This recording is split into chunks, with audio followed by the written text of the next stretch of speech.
Good afternoon, Patriots. This is Bill Muckler, the host of the American Vision, broadcast on the TLBTV network and sponsored by the Liberty Beacon Project.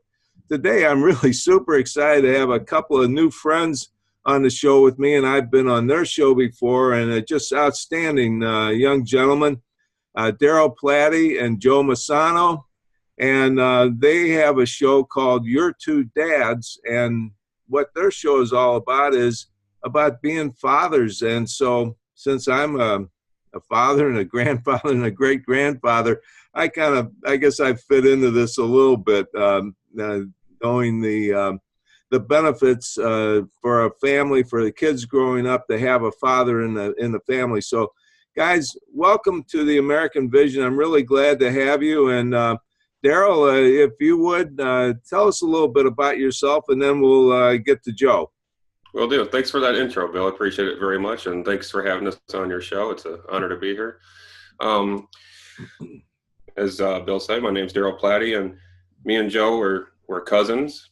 We talk a lot, and a lot of our conversations we find are, for us, mentally entertaining enough to continue, and we don't find that kind of dialogue on Facebook. We don't find that kind of dialogue that you can have on Twitter, social media.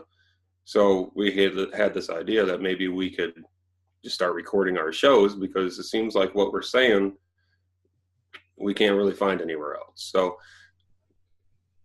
coming up with the name of the show took a while, and we wanted to revolve around fatherhood.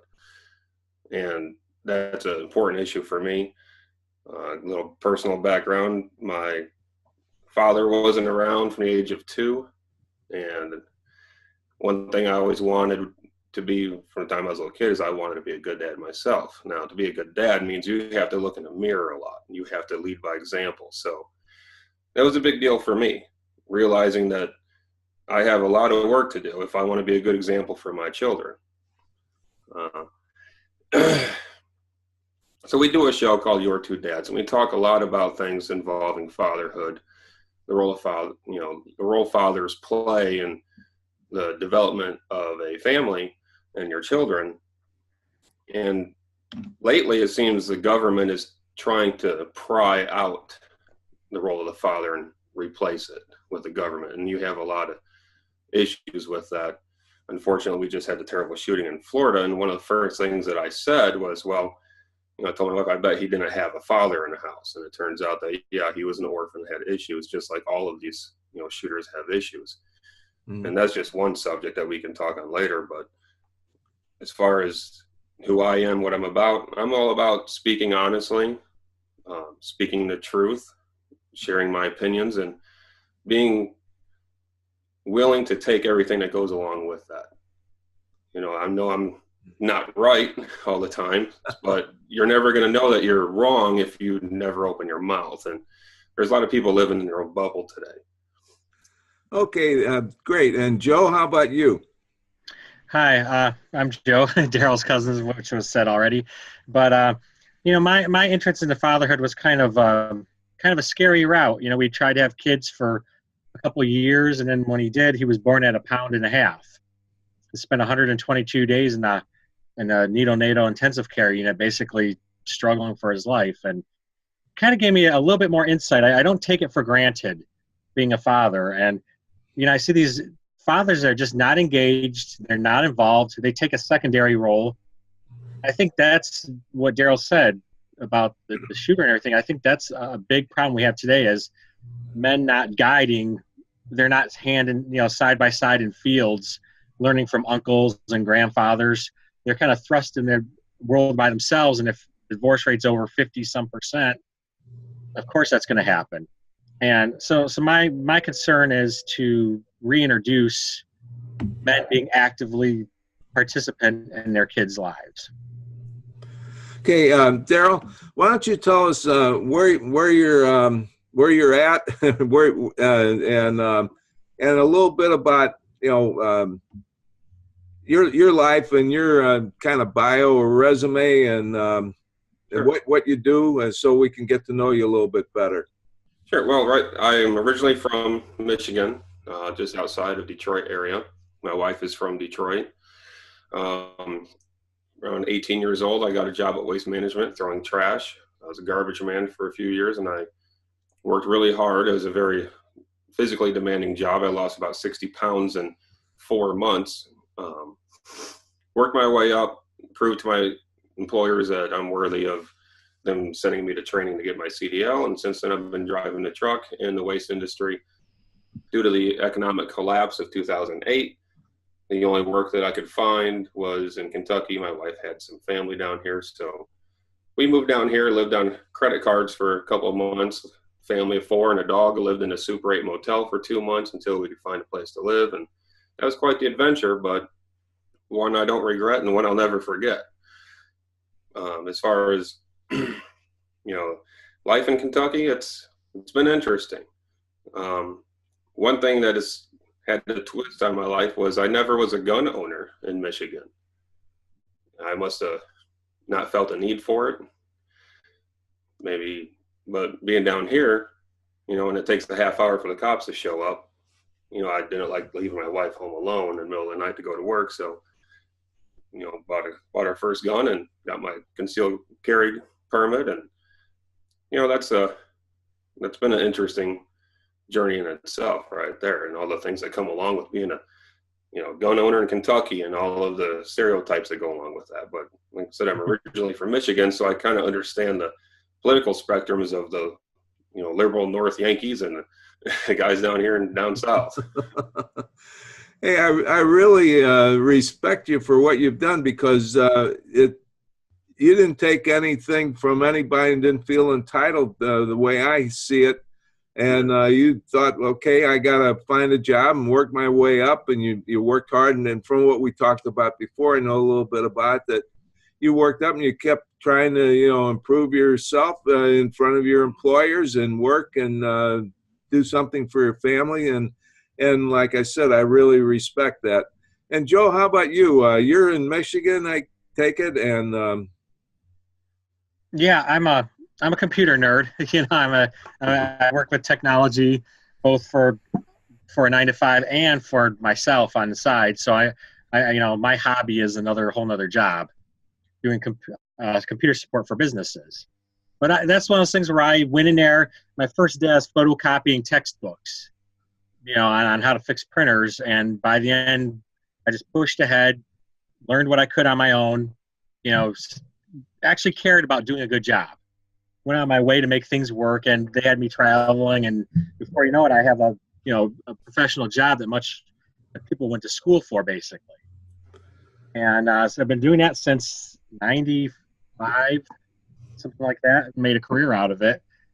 Pretty much, boring, average, typical life, until we had that roller coaster of becoming a father. Yeah. Yeah, that certainly does change things, doesn't it? Hey, and I got to tell you, I really admire you, because you're also someone who worked your way up and learned how to do things. You didn't expect somebody to put you in the top position in the company the first day you started. Yeah. Right.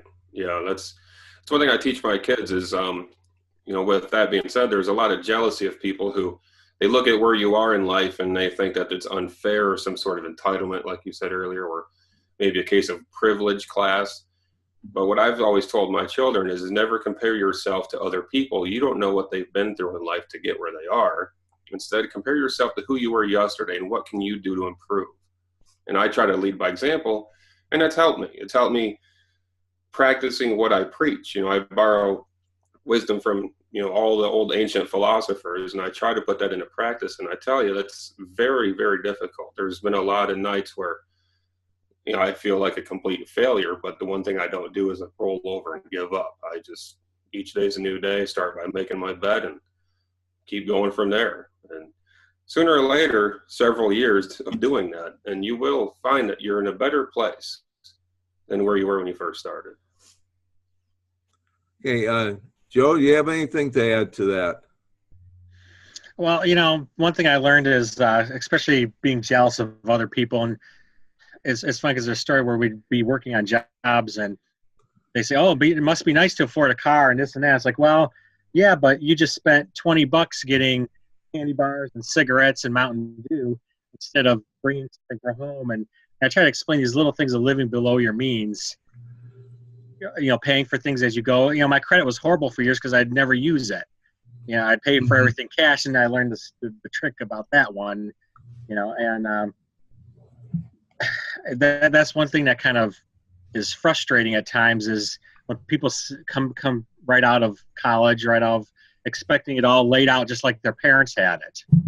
And it's like, no, I drove cars that were 200,000 miles and on the side of the road, in the middle of winter in Michigan, on the side of a busy highway with a main radiator hose, putting this boiling hot antifreeze down me, trying to shove a hose back on, and now I see kids in high school with nicer cars. I'm still at 43 years old, never bought a new car yet, and I see kids in high school with brand new ones, and the values of what's important just seems totally lost. And it just basically, this is how you get ahead, and this is how you actually do things. Yeah, that's interesting you talk about cars because I'm driving a 2006 car, and I bought that one. It was pre-owned. That's what we're supposed to say now. It used to be they were used cars. And a lot of image again. Changed. But anyway, and I don't really see any sense in getting anything that I really don't need because it's basically transportation. But you make a real good point in that I guess the kids, and I know my kids are pretty much the same way, they see, the way things were when they were, growing up. And by the time they got to be about 8, 10, 12 years old, they thought, hey, this is a good life. But they didn't know that I started out, I worked in college and made my own spending money and everything. I was fortunate. My dad put me through college, but he just paid for the the tuition and the fees and the room and board. And everybody I went to school with, we all worked summer jobs and everything. And it sounds to me like what the two of you have done is you prepared your lives by starting out working jobs and building yourselves up. And that's what's so important about being a dad is you guys are both great role models. Yeah, it's definitely nice to hear the compliment because it's one thing that I wish there was more of. Maybe the lack of having that when I was a child. Now, give a lot of credit to my stepdad. He's 26 years old and he decided to take on a mother, and a child there. And I don't see too many guys in their mid-20s willing to take on that kind of responsibility. And he stepped in wonderfully and was that role model for me. And I can contrast that with my biological father who had a lot of, drug and alcohol problems. He had a terrible work ethic. People said he couldn't hold a job. These are stories I've heard, of course, being two. I don't remember any of this, but the one story that just perplexed me for many years is he got a job at Ford and got his 90 days in, was hired on through the union and everything, and then quit just to prove that he could hold a job.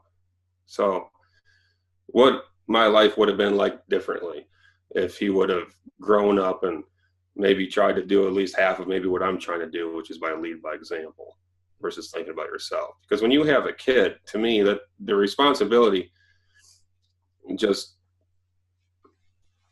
it exponentially just goes way out of your realm of what you can be ready for. So you have to put everything about those kids. And a lot of people, they have kids and they're still wanting things for themselves. And, you got to put that off for 18 to 20 years. Yeah. Joe? Yeah, that's the thing is I've noticed you can even do it wrong. You can be not necessarily the best dad and make mistakes, but it's that what is your concern? What is your presence? If you keep your kids top of mind, this is truly the most important thing to me in my life. There's a lot of room to not even do a good job, but it's like that abandonment. It does more damage than even doing mediocre. And I don't understand. That's one thing is with how hard, maybe it's because our kids came along. So it was a very expensive personal expense with the IVF and treatments. And then the hospital thing was over $1 million to the insurance. And maybe I have a different perspective watching a baby, you know, breathing on half of a lung and doctor holding it for 4 hours, trying to not collapse the last half of the lung and then get the other one. You know, maybe that gives me a little bit more, but I just don't understand the concept of walking away from, and let alone what's going to happen to that kid 12, 15, 6, years down the road too. Well, when we talk about being a dad, I don't think there's a dad in this country or maybe on this planet that's done everything right every day. You know, it just doesn't happen. We all make mistakes, and we all try and learn from them. But the important thing is that you keep persevering and you keep going on and doing the best you can and providing the best you can for your family.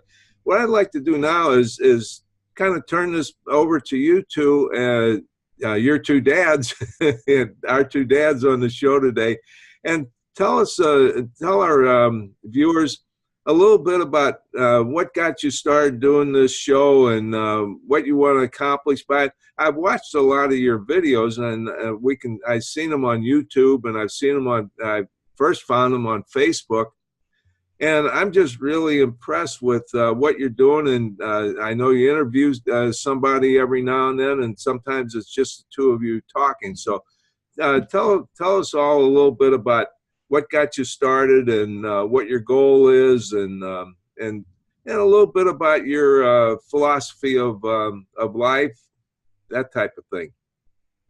Okay. Well, Joe, I guess I'll run a little bit on that. I'll start with the last thing you said there and try to work my way backwards. The philosophy of my life to me is speaking truthfully as an individual and respecting the individual and putting the individual at the center of everything in society. You can't have a collective group and compare, group A versus group B without first realizing that those groups are made of individuals. Excuse me. So my issue today is identity politics. I think identity politics are terrible. It leads to a lot of terrible things that the 20th century can point to. When you have this collectivization of individuals that you negate, individuality. Speaking honestly and speaking the truth is, the core of who I am and what I believe and what I try to practice. I've lost jobs in the past because I refused to lie about something and might have incriminated myself. And, when I could have taken an easy way out and just simply lie, but integrity is very important to me. And speaking honestly is very important to me, and taking everything that goes with that, as I mentioned earlier. Part of the reason why we started the show is so we could have honest communication. We can have an honest conversation. We can share our opinions, as ignorant as they might be, but at least we're going to be honest about them, and we'll stand and defend our opinion. But the key to that is, if through the process of respectful debate, if your opinion proves to be weak, then let it go. We need a battle of ideas, and that's where we have the great Western culture that we live in. As far as your two dads, it's a wonderful thing having a YouTube channel that anybody can do, and we try to come up with some sort of substance to talk about from time to time. And fortunately, or rather unfortunately, in the world today, there's always a topic to talk about that's highly controversial, and I think a lot of people have lost that art form of dialogue. I have to agree with you, Daryl, there, because that was one thing that we talked about was Daryl and I can actually come up from very different points of view from one end to the other end. We start talking about, and that's what I think is lost today. You get media in there that's media's own goal is to make revenue, and so they'll throw something inflammatory out there, get everyone yelling back and forth. It's not done in person, so you're not dealing with the face of somebody who's going through something, who's coming from a different point of view in a different world. And that's one thing I would like to see out of this is take things that are different, kind of come into the middle and get an understanding, remembering the core freedoms, though, and not violating that, and working together so they can basically come to a greater sum of it, or at least learn how to peacefully coexist with a bit of understanding of what's going on.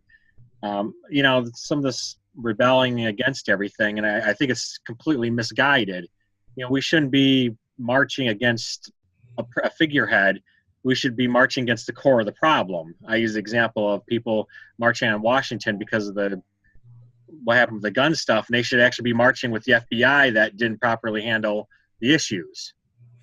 And it's just that getting together, having that civil discussion, that civil dialogue. And then the other aspect we talked about was government is really, taking that passive approach too, where you don't get involved, and before you know it, you have this big monster of, Social Security. We don't know why it's there. You had mentioned Department of Education. Why is it this much? One quick example is my grandparents. Why does my grandpa can die at 62 years old, and the lifetime earnings of my grandma disappear, into the system? But then why is it broke? Why don't we work together to figure out a better system that, what's going on with, I could put my money in a mattress and have a better deal. Mm-hmm. And those are the kind of things, the real problems. We had 84 people die of the flu. We have 11 kids texting and dying a day. The marches should be kids throwing their cell phones in the buckets and throwing them away. Not, how does a march get organized, in 2 hours after something like this? What forces are at work there? And it feels like you're just being manipulated. And it's like WWF wrestling. You pick WWE wrestling. Good guy, bad guy, and it's just pinning us all together. So part of the show is we work together, we figure out what's going on. I think it reveals some of the other problems that are creating the standard of living that's got us all fighting each other.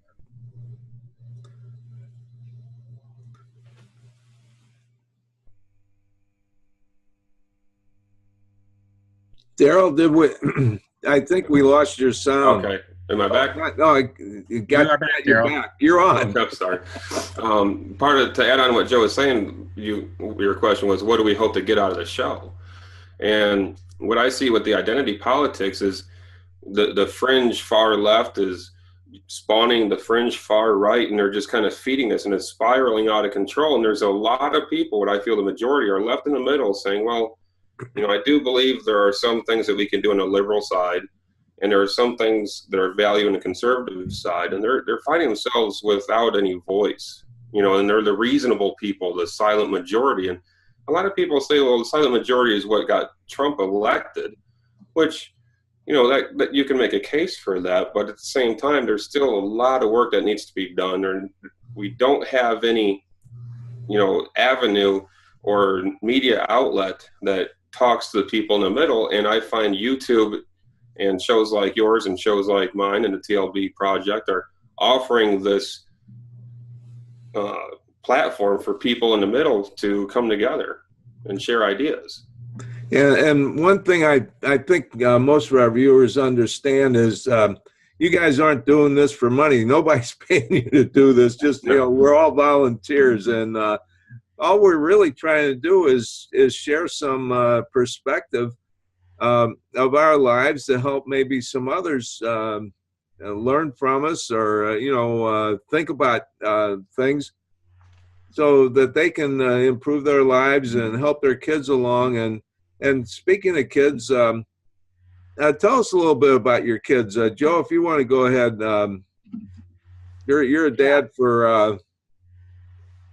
So I mentioned my son. He's a healthy 10-year-old, Boy Scout now, or Cub Scout now, and he's enjoying life and everything. But yeah, it was very, when he was born, we were in the hospital and we're having contractions at 24 weeks, and they're ready to send us home. And my wife's like, "This doesn't feel good. Something's wrong." And hit the call button, and I think they brought in the lady that comes in and gives you your water, because she suddenly hits the code blue, and all these gray-haired soap opera-looking doctors come out of the woodworking, and basically he was born right there, in the room, and they had prep them just to get them into the emergency area. And so, I mean, it was real touch and go there. And he was on a feeding tube for the first 6 months home. And they told us when we were at a reunion, they said, we truly believe your kid was not going to make it. And so it was kind of refreshing, you get exposed to the humanity of people, when it was like, I don't know how they can do that kind of job. But I'm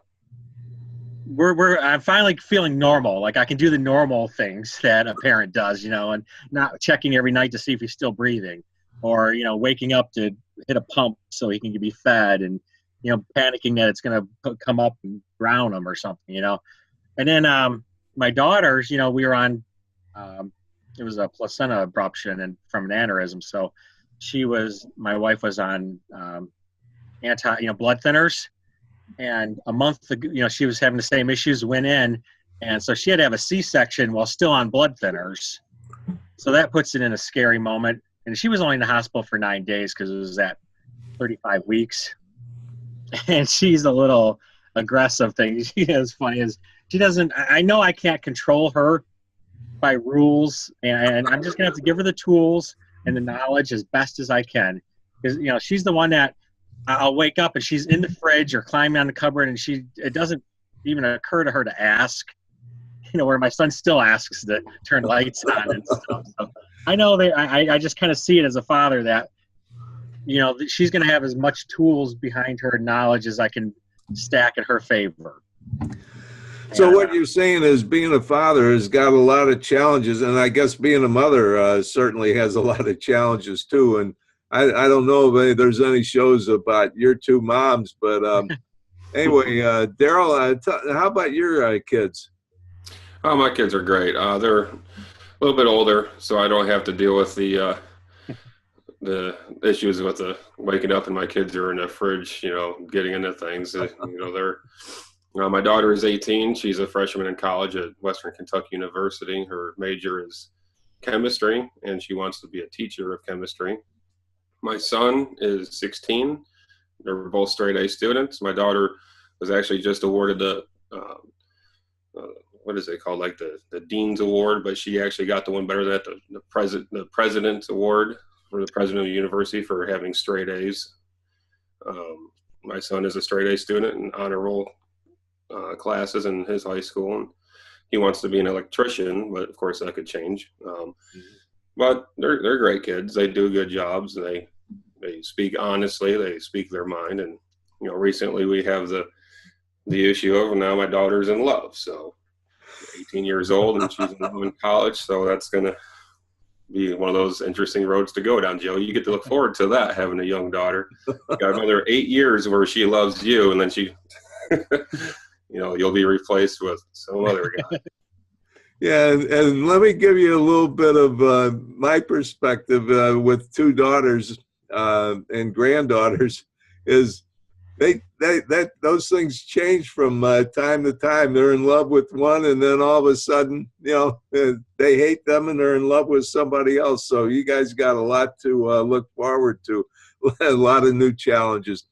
So your show, though, really focuses on what it is to be a good dad, but it also focuses on some of the things you mentioned, like identity politics and education. You're talking about those types of things. So what you're, and I don't want to get into ideology, but there's something you mentioned that I hear, I watch TV and I'll see somebody that obviously is far left.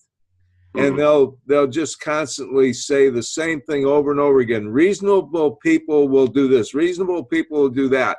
And so then the other person who's on the other end of the spectrum, what can they say? They can't say, well, no, I'm reasonable and you're not, And right. So they end up fighting back and forth. And I noticed when watching your shows, you guys are pretty much on the same page, but I think they're both pretty logical and clear in your thinking, and you're not trying to push, we have to go out and take guns away from everybody and that'll solve the problem, or no, we want everybody to go out and and live like it was in the Wild West. So from that point of view, I think you're both pretty centered, even though I'm not trying to say that's what your ideology is. Yeah, well, I would definitely agree with that. There seems to be a lot of throwing back and forth of bumper sticker slogans at each other without even having any real dialogue. And that could be very frustrating to watch. I'll flip back and forth. I'll watch MSNBC. I'll watch Tucker Carlson on Fox. I'll listen to NPR. I'll even listen to Rush Limbaugh from time to time, just to try to get a fair perspective of what these talking points are. Because whenever I come across somebody in public and engage in the debate, whether it's a family or friend, if they're starting to spout off of these same things that I hear on the news channels, then there's really not much of having a conversation, because I can never get through that layer of, like you said, well, I'm a reasonable person. This is a reasonable opinion. And so if you don't agree with me, that means you're unreasonable. So they're using manipulation tactics here, which is classic narcissism. And I try to call that out. And a lot of times that usually blows up in my face, because one thing you don't want to do to a narcissist is prove that they're a narcissist. So I was going to say, the last politician I actually would have been excited to vote for was Dr. Ron Paul. You know, that's about where I stand. You know, protect our basic rights to be alive, and, you know, protect us from maybe evil forces out there that are truly evil. And then otherwise, you know, liberty should be the most important thing out there. And yeah, there's going to be things that are going to be hard to do because of that, because it's not handed to you. But you know, that's the thing too. People don't want real dialogue. They want to spout their opinion and then tell you what it should be like. And they're not coming generally. It's definitely that I'm stuck on being right, and this is what I've invested emotionally in this argument. And, you know, sometimes you got to be, if you're not willing to come to a discussion with the fact that you could be wrong, you're not growing. You're not coming to that. Okay. I find also it's very hard to find common ground with people who share these ideologies that they don't even understand fully where they come from, their history, where they lead to historically. They just borrow them because they like this person on TV with a nice haircut, or she's pretty, I like her, so I'm going to just accept what she thinks as my own and regurgitate that in any conversation at a bar or club or grocery store or what have you. So to try to find common ground, like, okay, where do you start? Well, you're human, I'm human. And you have certain rights, I have certain rights. We both have certain things that we want. We want freedom, we want security, safety. But then how do we go about these things?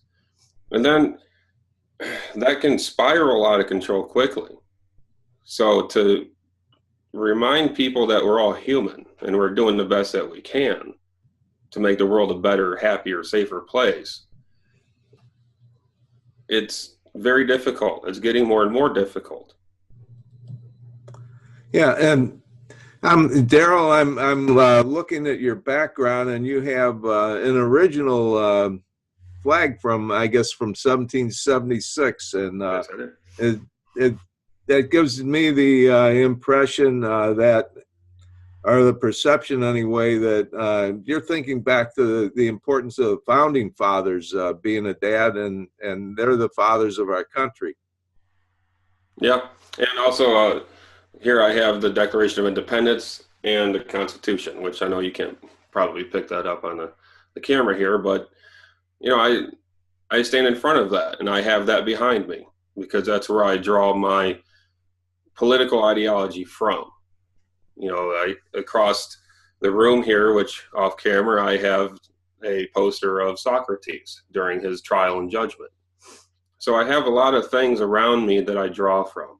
I'm currently in the middle of reading 6 books by philosophers from the 1800s to the current philosopher Jordan Peterson, which I call him a philosopher, even though he's a clinical psychologist and a professor at University of Toronto as psychology. But a lot of the things that he spouts off about and has become very popular for doing, is talking about speaking your truth, saying the truth, and finding meaning in life.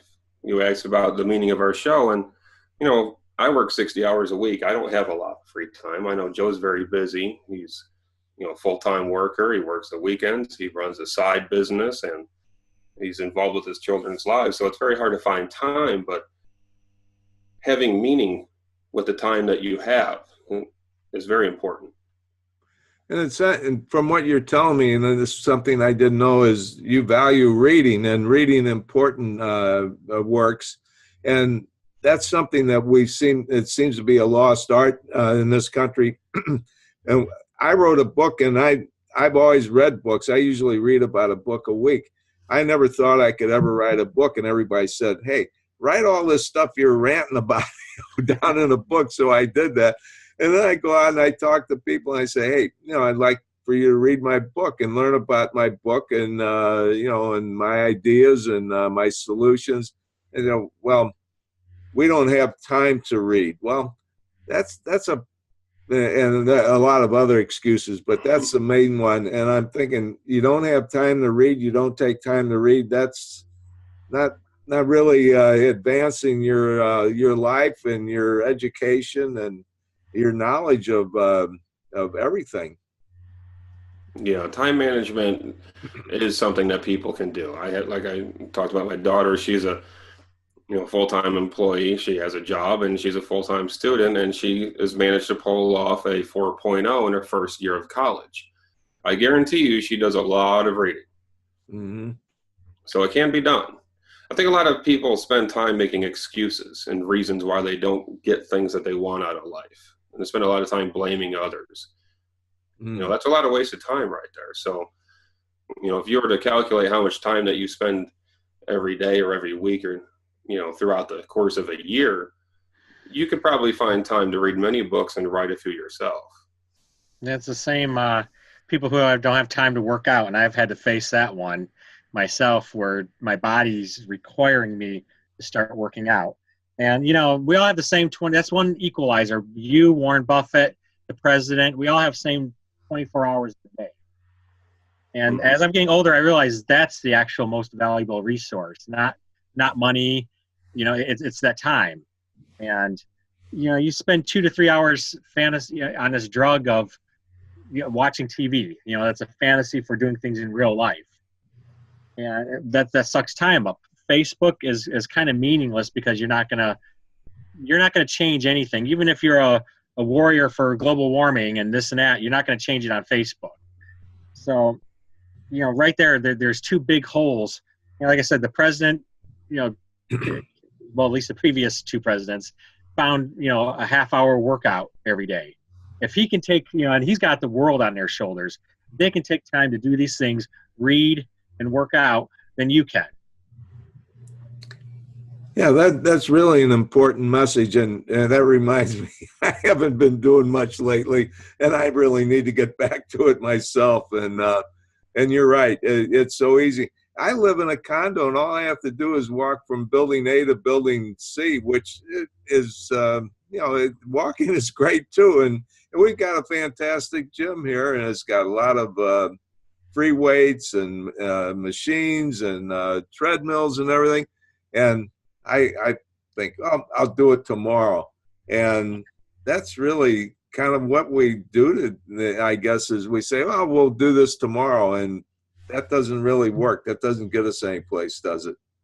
Yeah, it's very difficult. And we have one of our shows that we did, we talked about a whole episode on dieting and our different pleasures of, dieting, which turned out they're not that pleasurable. It's very difficult.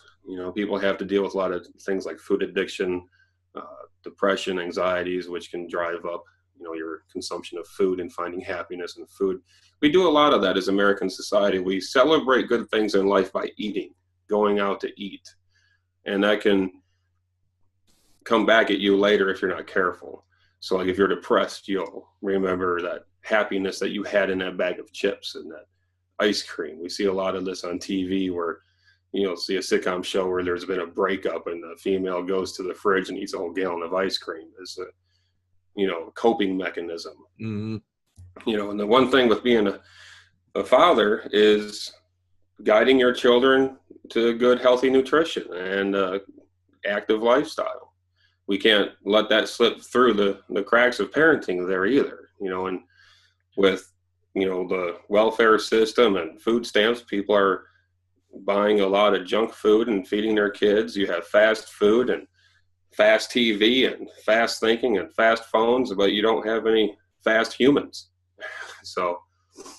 Yeah, and another thing I've noticed, and not only from personal experience, but from people I talk to, is they say, well, I don't have time to prepare dinner. And so what they do is one kid goes to get McDonald's and another kid maybe orders a pizza from someplace.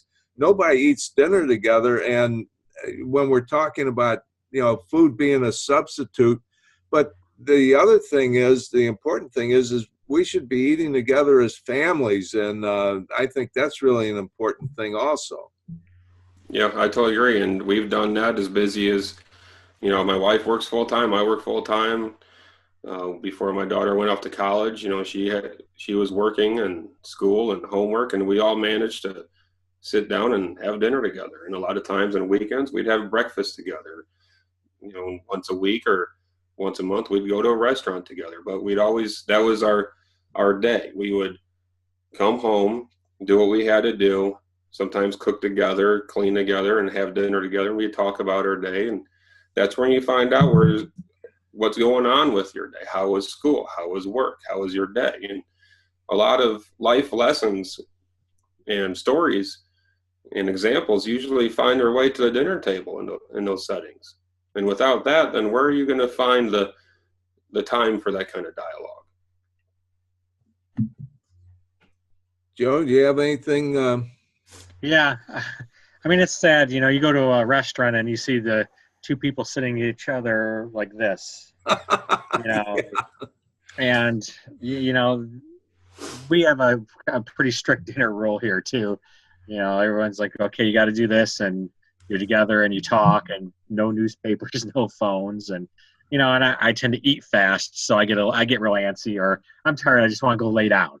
I just got home. So I resisted, even though I know how important it is.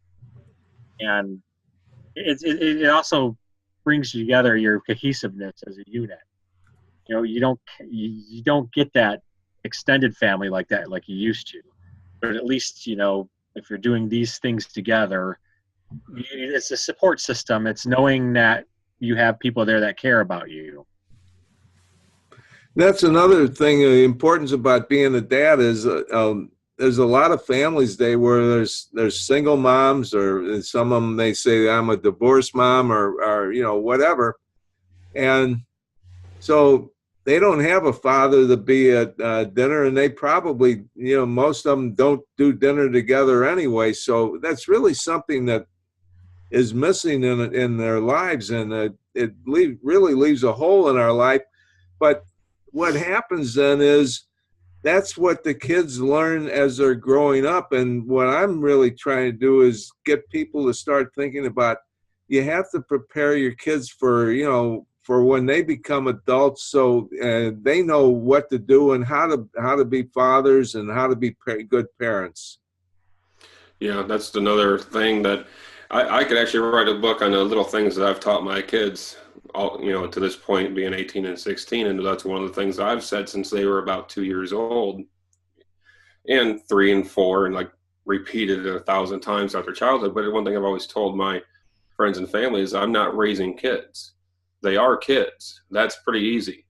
I'm raising future adults who are going to contribute something back to society. That's my job. That's my primary job. So I totally agree with what you said there. That's an excellent point. I really appreciate that. Hey, Joe, tell us a little bit about Your2Dads, and you're apparently the tech guy of the three of us. About how do people find you on the YouTube channel, and a little bit about how all that works, because it's still a mystery to many of us, especially us older folks. Okay, yeah. Daryl and I were just talking about what videos get watched the most, and what works out there as far as getting, new people watching. And it's not necessarily what makes sense to us, but there's Facebook's page that's probably the best thing. We Daryl and I, we post the newest shows right there. And actually Daryl's the one that's been setting up the YouTube channel. Oh. Yeah, it's you can find our show at Your2Dads on YouTube, and you can look for us on Facebook at Your2Dads. We're on Twitter. Our Twitter is at Y2Dads, and we post our shows on there. The best way to get our shows is to subscribe. That way you get notifications on the latest shows. We try to get one show up a week.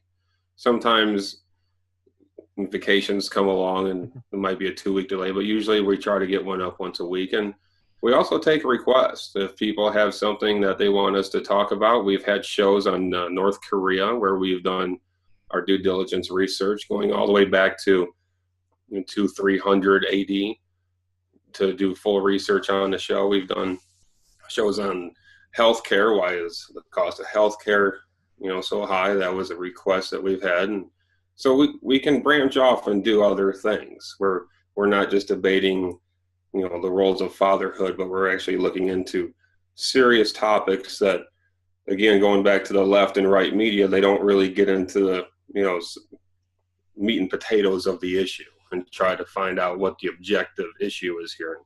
So we do stuff like that from time to time, but lately it's current events. We've been tackling some current events because it seems like these are just the crazy times we live in. But we'd love to get back to some request shows and find time for that.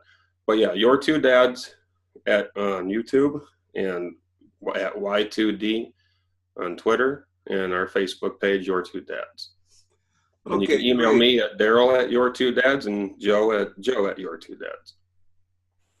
Okay, that's fantastic, and I want to encourage everyone to check you guys out and start watching your shows, because I really enjoy them and I've gotten a lot out of them. So hopefully it makes me a better dad. And so I'll say goodbye to both of you all. Thank you so much for being on with me. It's been a pleasure, and I wish you the best success with your show, and also as being good dads. Well, Patriots, I hope you enjoyed our show and enjoyed Daryl and Joe and their perspective. Really great guys. I really love what they do. I've watched their YouTube shows, and I hope you'll do that too. And you can go back and you can watch their past shows. They've interviewed some interesting vets and different people like that. So that's really a good thing to do. And I was just really delighted to have them on with me.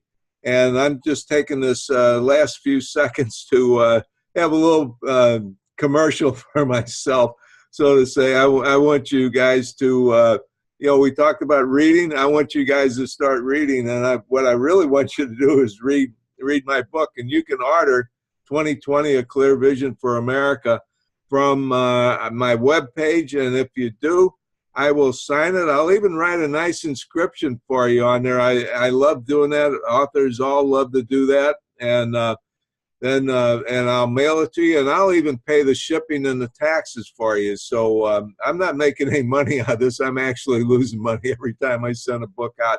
But what I'm doing is I'm gaining someone who gets to see my perspective and maybe get to think a little bit about the ideas that I presented in my book. Because what I did is I told the story in a very easy to read way. It's all in dialogue with 4 characters that I created that talk about and chat about things, and just like we would talk about if we were, just sitting in the living room or at a sports bar or something like that. So I really want to encourage you to read, and of course, I want you to read my book, and that means you have to order my book from my webpage, and you all know where to find that. That's for sure. And there's a lot of value in this, and did you know that my book really has a beautiful cover on it, and people are really attracted by the cover, and you can see it on there right now on the screen behind me. And this book really makes your bookcase look a lot better. I mean, you know, it really fills it out. And like my brother said, who I hope is not just saying this to make me feel good, he said, this book is really a reference for everything in politics and everything in our government, because I researched everything. So everything's in there, you know, if it's on education or immigration or term limits or whatever. I've got all the background and all the history behind these subjects and these issues. And I did cost-benefit analysis. I did root cause analysis. And I went in and I studied everything. And I came up with common sense solutions for all these issues. So, and you can get this book and you read it. You don't have to read the whole book at one time. It's designed so you can read a chapter. It takes maybe 15, 20 minutes to read a chapter. You can sit down and come back the next day or a few days later and read another chapter. And each chapter has some interesting quotes about the subject matter. And each chapter also has a summary with some bullet points. Most of them are 20 bullet points to summarize the chapter. And guess what? There's some people actually say, boy, I put this book on the coffee table, and it really gets everybody's attention, and they start looking at the book, and they start looking at Washington crossing the Delaware with a big battleship and some F-18s in the background, and think, hey, what's that all about? And so they explore those ideas. So anyway, what I want you to do is I want you to get the book, but and the other thing I want to do is tell you, boys and girls, it's really been a pleasure having you with me, and also with Daryl and Joe, two just outstanding young men who are really, you know, showing what it takes to be fathers, which is so important in our world. And what I want to do is say, God bless you, Joe and Daryl, and God bless all my viewers who are watching today. God bless our core. And God save our America, because we need you now more than ever before.